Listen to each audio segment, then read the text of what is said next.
guys. Okay, come on in with me. I want to, really wrap up what we've been talking about with clarity, because during our workshop this week, during the clarity challenge that's wrapping up today, there's been so many questions, and I think that probably the number one comment that I get is really asking clarity. They're like, okay, I get it starts within me. And we talked about clarity of relationships, but the biggest one I'm actually getting is clarity of career and like work and service. Okay. So at the end of the day, we're programmed. It's just the state of our current society. Okay. And like our current society, we've allowed this to kind of take place. Okay. But we've been programmed to think we go to school, we got to get the good grades so that we can get into the university and then get all the letters behind the end of our name to get the good job, because it's the good job that's going to like pay and it's going to give you benefits and a pension and all the things. You're going to do that for 30 years and then you get to live the good life. Okay. And again, there's nothing's right or wrong. So I'm not all like, oh, this model sucks. It only sucks if for 30 years, you're like not doing anything that is going to grow and evolve you as a human. Okay. That's when it sucks. And for anybody that's like, I've spent all month, as we've been talking about clarity, talking to people that are like, yeah, I'm on year 15. I'm on year 20. I'm on year 25. Hey, Delynn, I only got 3 more years to go of living the sucky life before I get to live the good life. Okay. But they would agree. They're like, oh, I knew on year 5 that this wasn't what I was meant to do. But by then I had kids, I had a mortgage, I had people depending on me. And what they're not saying is they have the self-image of the person who does X, Y, and Z, whatever that thing is. Okay. And so it's just already by year 5, you're going like, who am I outside of this job? And I get it because I remember being there. Okay. More and more people are stuck in this cycle because now it's generational programming. Like this isn't just like your parents taught it to you, like your grandparents were in this cycle too, even your grandparents. Okay. Whenever like women left the house and started like, and the industrial age came in and all the factories opened and all the things happened, that's how long we've been doing this. Okay. So it's been a long time and it's generational. And you watched your parents suck it up. You watched your grandparents suck it up. Right. But at some point, you get to say, I don't want my kids to suck it up. I don't know about you. Like, I'm not even teaching my kids. I'm like, if you want to be a brain surgeon, sure, you're going to have to go to school. Outside of that, feel free to not have to be in the system. Like, you have everything you need in order to get this done. Okay. And this is coming from someone that has all the letters at the end of her name. I didn't need the letters to do what I'm doing now, but I thought I did. Okay.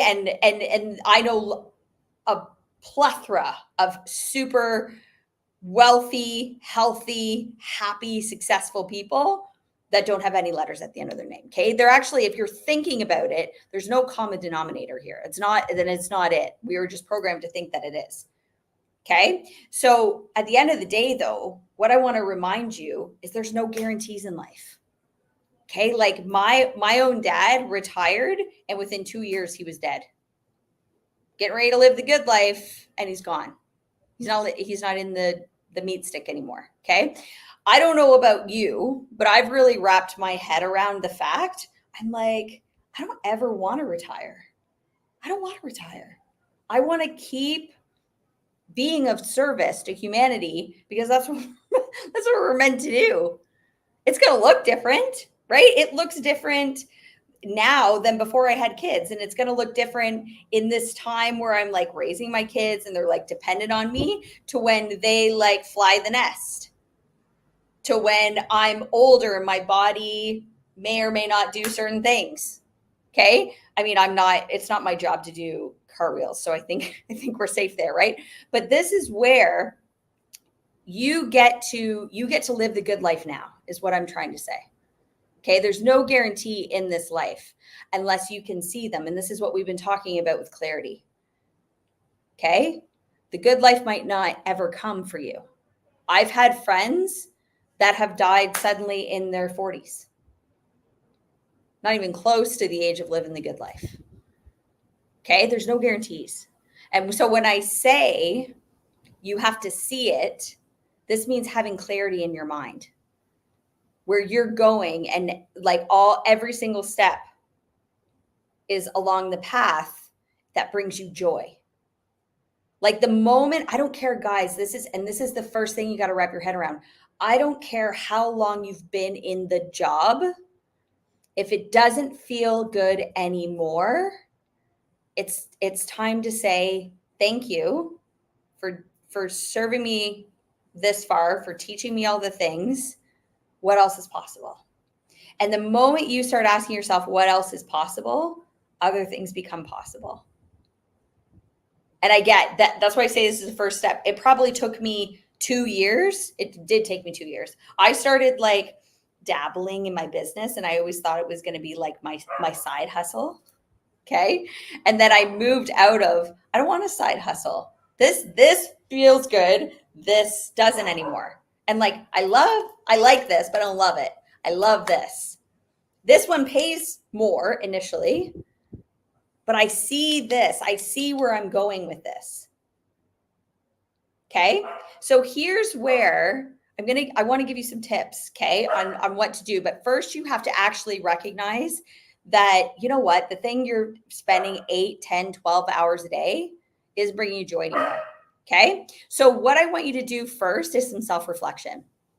Okay. I want you to really get in on this journey, but it involves looking at what are your passions? What do you value? Like maybe the company you're working with, you're like, I like the work, but I don't align with how they're doing it. Okay. So like, and that was actually me.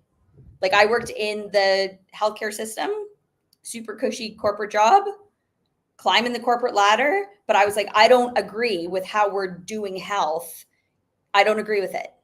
And every time I had to like do something in it, I was like, this just isn't, it was just like clashing with my values. And I was like, I can't spend, even though I like sucked it up for years.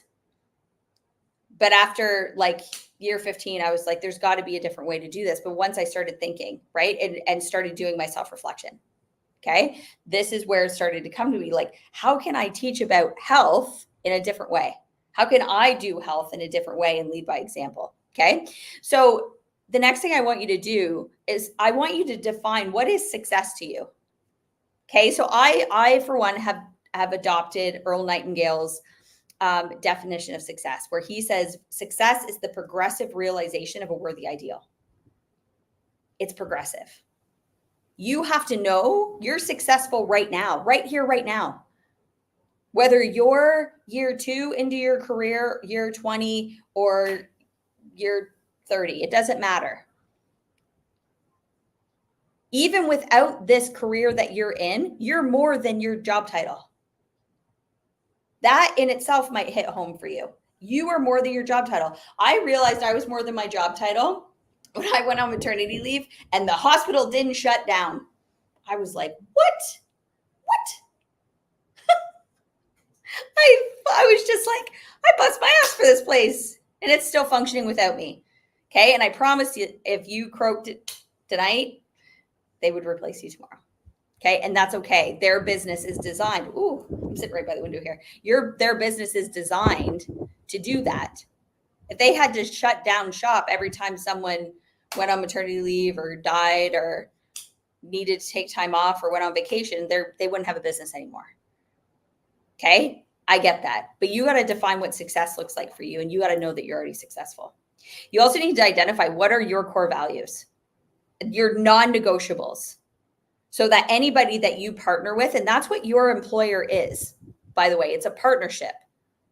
You're doing work for them, but the work they do for you also has to fit. Okay, so you got to identify what are your core values. And you got to explore, like, what paths can I go down? Okay, and set your clear goals, ones that inspire you, where you're like, this is where I'm going, this is where I want to be. And you just get super clear. And if you need to go back and do the clarity challenge and do the clarity workshop, do that. Okay. All along, just embracing this growth mindset. The next thing that was an absolute game changer for me was mentorship. I'm pretty strong-willed, but I needed someone to show me the way and to like hold me accountable and to inspire me and to pick me up when I was like feeling like a 2-year-old flailing on the ground. Okay. And then you'll take action, because we always talk about manifestation, but it's just like manifestation doesn't happen unless you're actually moving towards it. It's not just an idea. You're given opportunities to get out of your misery every day. You're just not taking them. Okay. So here's where, when you're practicing the reflection, going in, getting inspired, and then taking action on that inspiration, and like are surrounded by the people that'll help you do that, it's honestly, you're golden. Okay. Because you're here on this earth to thrive, not just survive. Okay. And that's where I talk to particularly parents, and they're just like, listen, I'm in survival mode right now. I'm like trying to raise my kids, trying to go to work, trying to pay the bills, trying to do all the things, but it actually doesn't, it doesn't have to be that hard. It gets to be easy. It gets to be really, really easy. You're just not seeing it right now. So if this is resonating with you and you're going like, okay, I know that this is the thing that's really not sitting well with me. I know this is the part of my life. Like I feel really good about my relationships. I feel really good about my health. But yeah, how I spend 8, 10, 12 hours a day, that is the catalyst. That's like, it's killing me. It's not serving me. It's stressing me out. It's causing me anxiety. I hate the people I work with. I hate the company I work for. And maybe it's just one of those elements, but any of those elements, what they do is they lower your frequency. If you're even just experiencing one, and your only job is to keep your frequency here. That's your actual only job. Okay. So when your frequency's here, you will attract in. It's a lot of attraction. The secret. Okay. You'll attract that in, but you have to get to that point. Does that make sense? If you guys have any questions, come reach out to me. And you know what? Come hang out with us in the 2% Club. It's awesome over there. And everybody's changing something. Not just careers. They're just doing the things to grow. Thanks for joining me. Have an awesome day, you guys.